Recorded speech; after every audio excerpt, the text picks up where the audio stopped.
तो अब हम इस अलाउद्दीन की वीर गाथा के अंत पर पहुंच चुके हैं, लेकिन ऐसी गाथाओं का अंत होकर भी ये कभी समाप्त नहीं होती। जब जब भारतवर्ष की जवानी ठंडी पड़ेगी तब तब रक्त धमनियों में उबाल लाने के लिए ये गाथाएं गाई जाती रहेंगी, क्योंकि आला की सी हो जवानी, ऊदल की सी हो मर्दानी, और जीनो होए तो ऐसे जियो, नाय तो सब व्यर्थ कहानी। कभी आए मन में ग्लानी तो कहानी आला ऊदल की सुन लेना। ऐसी अद्भुत शौर्य गाथा रही।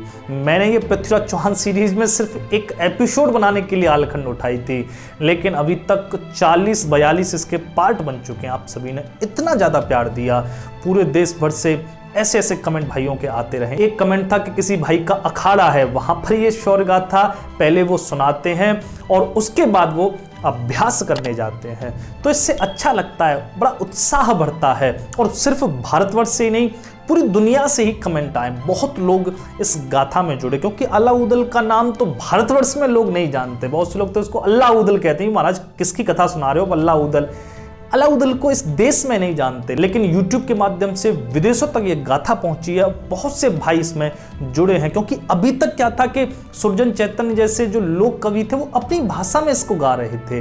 पहली बार ऐसा हुआ कि इसको हिंदी में सुनाने की कोशिश की गई, और आगे चलकर बहुत सारे भाई आएंगे जो इसको इस तरीके से सुनाएंगे। अब हम इस गाथा में आगे प्रवेश करते हैं, लेकिन यहां से ये गाथा दो भागों में बट जाती है। एक वो जो लोक मान्यता पर आधारित है, दूसरा वो जो वास्तविक इतिहास है। लोक मान्यता क्या कहती है? लोक मान्यता में यही है कि सम्राट पृथ्वीराज चौहान यहाँ बेतवा युद्ध के बाद दिल्ली लौट जाते हैं। अब यहाँ पर दिल्ली में आप कंफ्यूज मत होना, बहुत अच्छे से पहले कई बार यहाँ पर क्लियर कर चुका हूँ।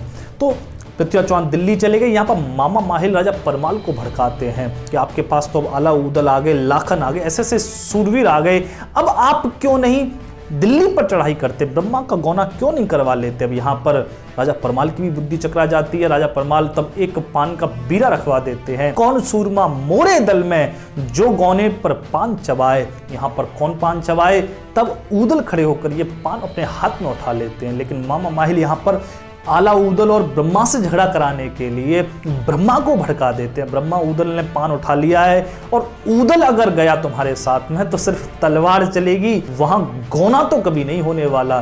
तब ब्रह्मा उस पान को ऊदल से ले लेते हैं। ऊदल इससे बहुत ज्यादा नाराज हो जाते हैं। तब अलाउद्दीन 10 पूर्वा में आ जाते हैं और ब्रह्मा अकेले ही जाने को उद्यत होते हैं। रानी मल्हना लाखन को भी साथ भेजती हैं, लेकिन लाखन को ऊदल मना लेते हैं न जाने के लिए। तब ब्रह्मा अकेले दिल्ली पर चढ़ाई कर देते हैं। यहाँ पर मामा माहिल द्वारा पृथ्वीराज चौहान और ब्रह्मा के बीच संदेह पैदा करके युद्ध करा दिया जाता है, और ऐसा युद्ध होता है कि यहाँ पर ब्रह्मा घायल हो जाते हैं।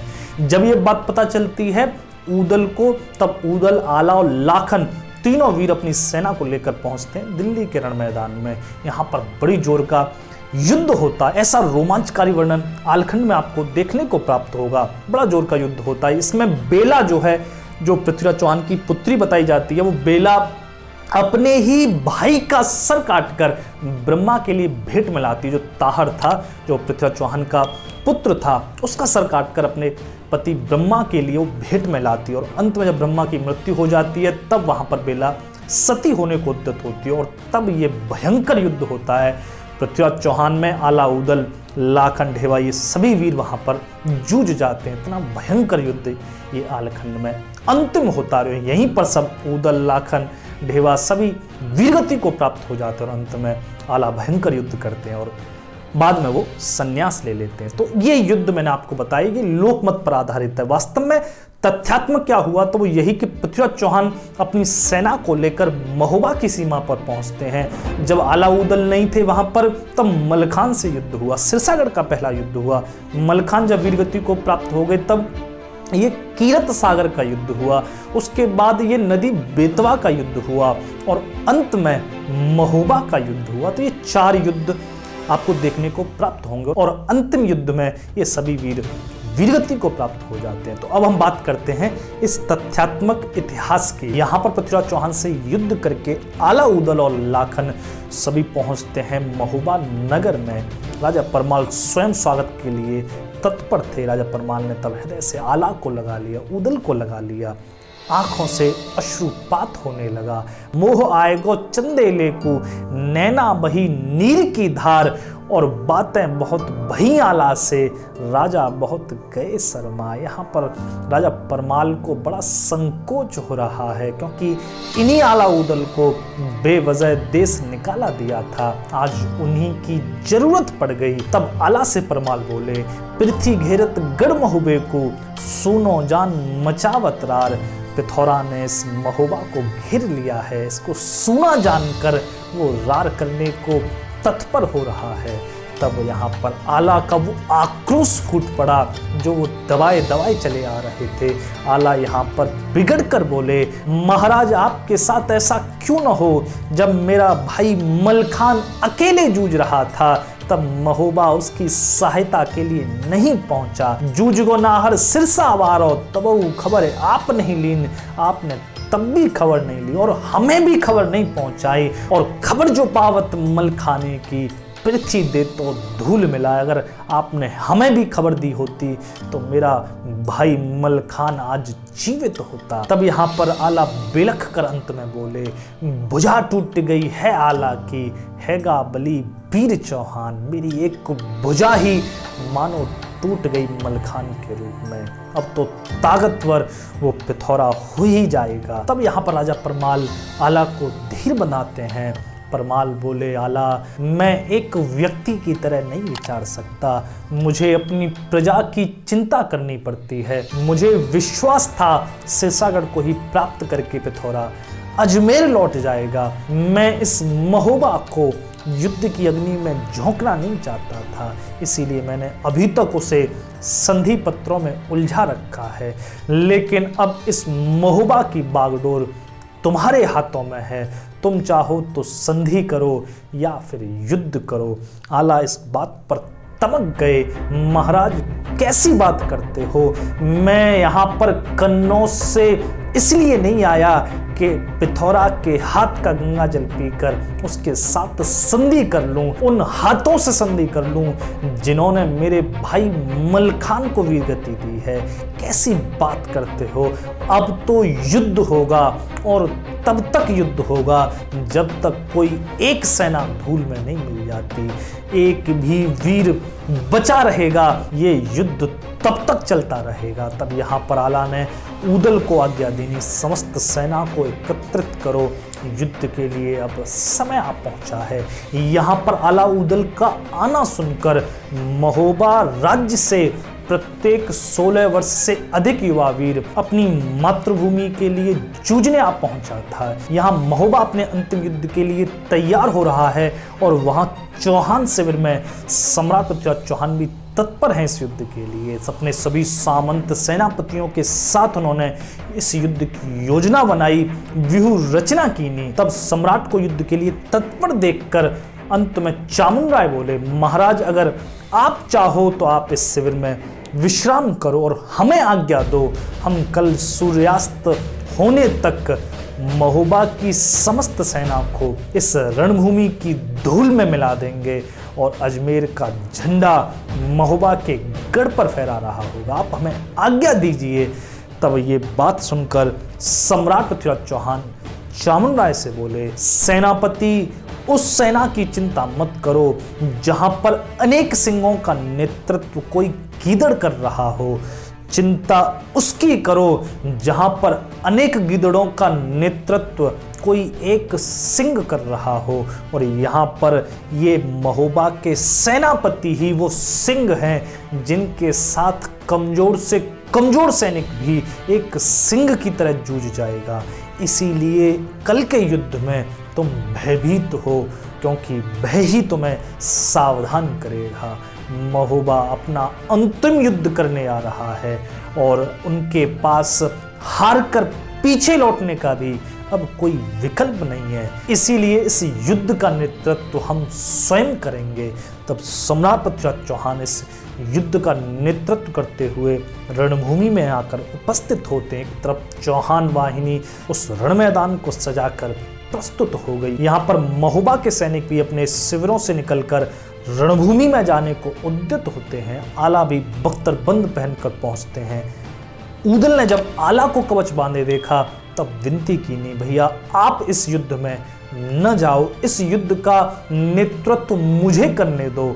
अगर युद्ध में कुछ भी उचित अनुचित हो गया तो कम से कम कोई तो पीछे रहेगा इस युद्ध की बागडोर संभालने के लिए। इसलिए मैं आपसे निवेदन करता हूं, आप यहीं ठहरो। जब आला नहीं माने तब लाखन भी वहां पर प्रस्तुत होते हैं। लाखन ने भी तब आला को समझाया, भैया आप मुझे आज्ञा दो, मैं साथ में जा रहा हूं, आप यहीं पर शिविर में ही रुको।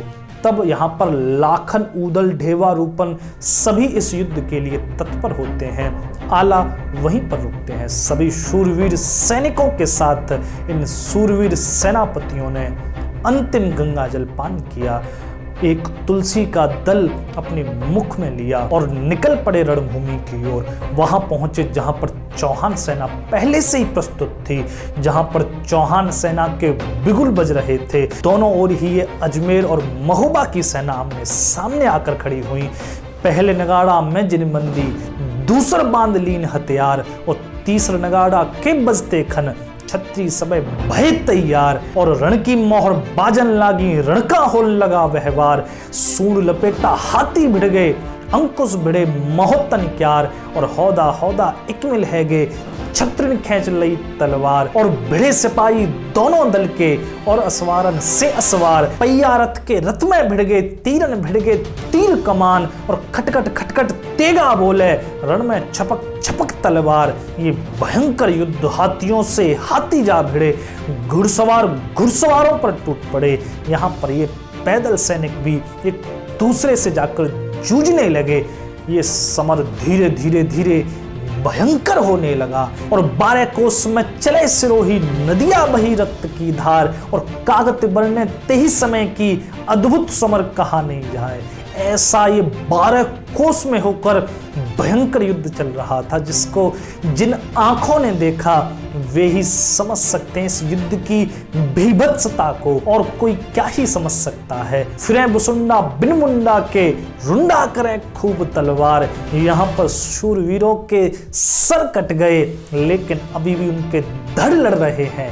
कैसा अद्भुत वो समर रहा होगा। यहाँ पर सूर्य उदयाचल से मध्याह्न में पहुंच गया और नीचे महोबा की धरती शवों से पट गई।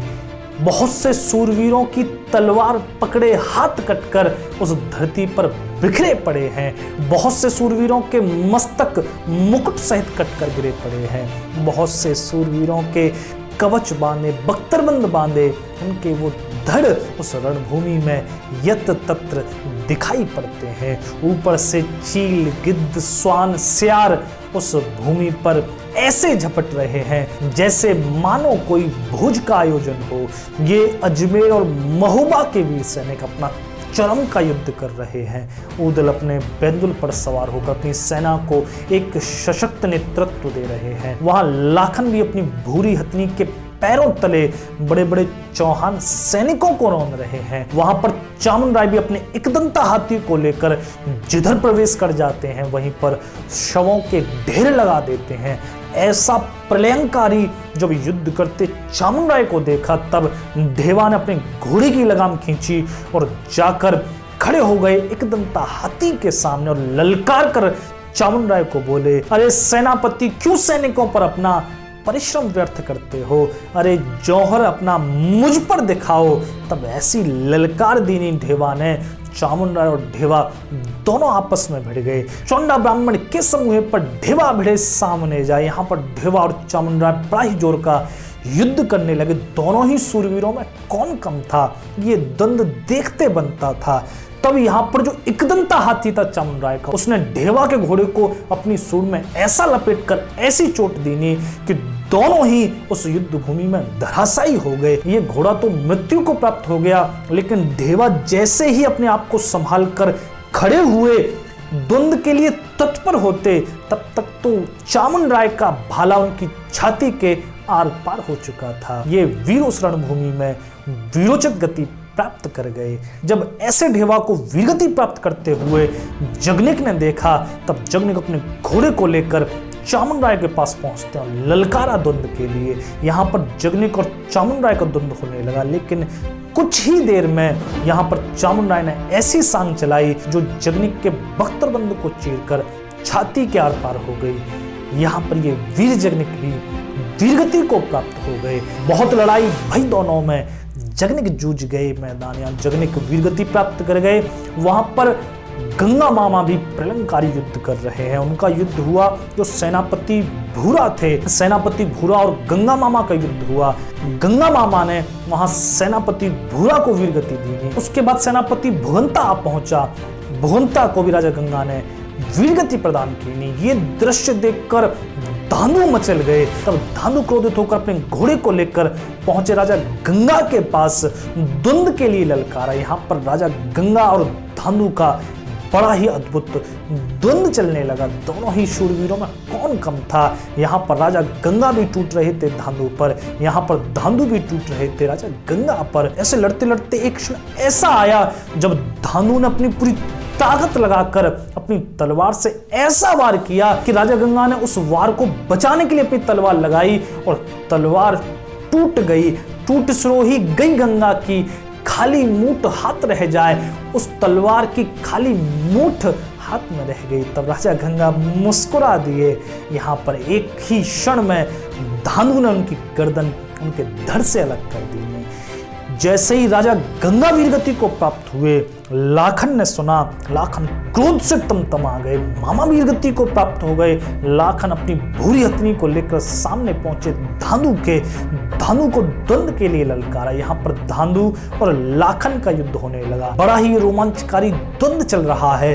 तब लाखन ने क्रोधित होकर अपनी गुर्ज उठाई और उस हाथी के हौदे में से धांधु पर ऐसी गुर्ज चलाई कि धांधु के माथे के आर पार वो गुर्ज हो गई और चोट चलाई तब धांधु पर माथे गए गुर्ज समाए।